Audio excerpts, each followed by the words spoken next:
परिवर्तन वापस आ रहा है। परिवर्तन सीजन क्या महारैली आपके द्वारा रखी गई है, क्या था क्या आदेश?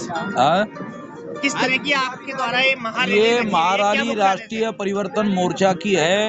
ये राष्ट्रीय परिवर्तन मोर्चा इस प्रदेश में परिवर्तन चाहता है, इसके लिए महागठबंधन बनाएंगे। अभी 41 दलों के साथ मिलकर ये दल है। मैं किसी राजनीतिक दल का सदस्य नहीं हूँ। अभी 41 दल के लोग जो है हमारे नेतृत्व में ये परिवर्तन करने के लिए इकट्ठा हुए हैं। एक बात। दूसरी बात, 10,000 सामाजिक संगठन इस परिवर्तन को करने के लिए हमारे से सहमत रहे, जो गैर राजनीतिक है।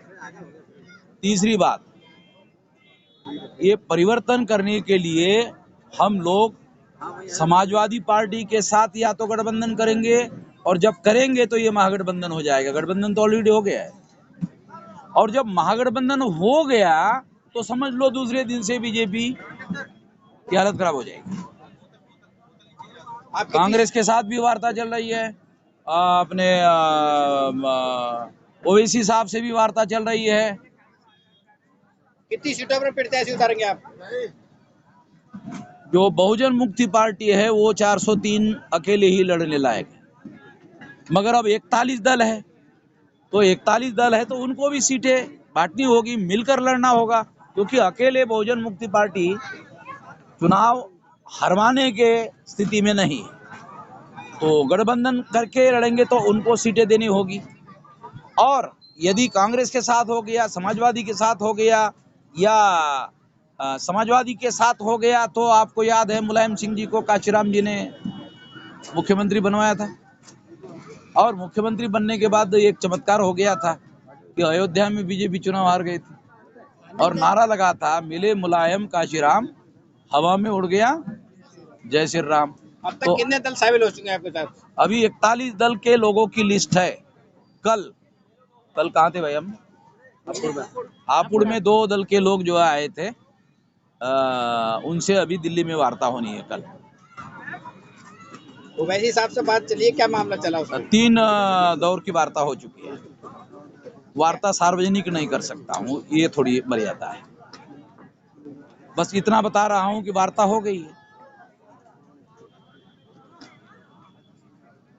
समाजवादी पार्टी से आपकी कुछ मिले हुआ है क्या? अखिलेश से 1-to-1 बात होगी मेरी। कितनी सीटों पर चुनाव लड़ेंगे जब आपका समर्थन हो जाएगा? सिंपल फार्मूला हमने दिया है कि आपके पिताश्री को काशीराम जी ने, जब 13 स्टेट में 140 जिलों में वामसेप संगठन था, तब उन्होंने मुख्यमंत्री बनवाया था। फार्मूला था 60-40 का। मुख्यमंत्री आप, 60 सीटें परसेंटेज आपकी विधानसभा में, 60% लोकसभा में हमारी सीटें, विधानसभा में 40%। क्या आरक्षण को लेकर आप कुछ कहेंगे? मुस्लिम आरक्षण को लेकर? हाँ, मुस्लिम आरक्षण को लेकर अगर आपकी सरकार बनती है तो मुस्लिम आरक्षण कितने परसेंट रहेगा? हम लोग 100% आरक्षण के समर्थक है। किसी के साथ भी अन्याय नहीं होना चाहिए। 3.5% ब्राह्मण है, हम उनको 3.25% नहीं, 3.5%, उनका भी अधिकार है। किसानों के लिए क्या करेंगे? हाँ? किसानों के लिए MSP की गारंटी का कानून बनाएंगे। अगर उनको 1 रुपया खर्चा आ रहा है तो गारंटी लिख कर दे देंगे कानून में कि 1.25 रुपया रेट मिलेगा, और जब तक नहीं मिलेगा तब तक किसान का जो धन है, फसल है, वो बैंक की गारंटी पर रहेगी।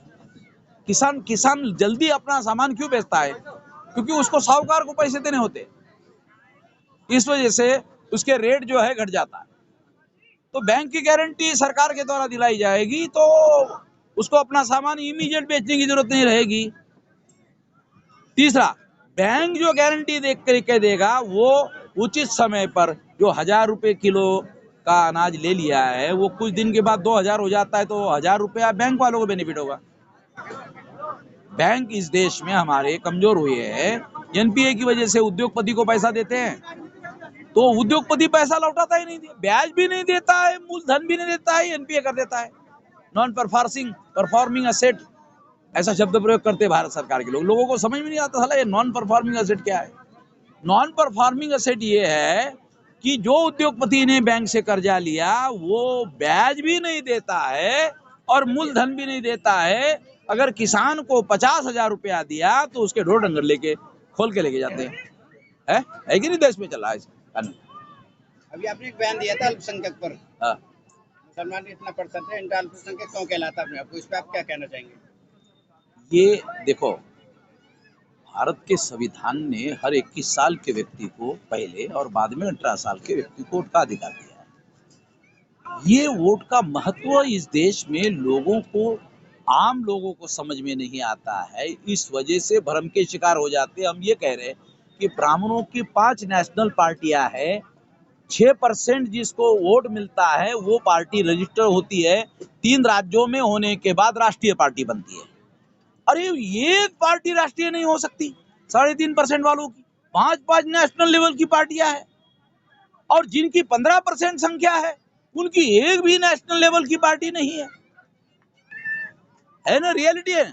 मैं तो रियलिटी बयान कर रहा हूं, और ये रियलिटी इसलिए है कि लोग समझ नहीं रहे, ना उनके नेता उनको समझाने का काम कर रहे हैं। अब नेता समझाने का काम नहीं कर रहे तो मेरी जिम्मेदारी, मैं मानता हूं कि मैं लोगों को जगाने का काम करूं।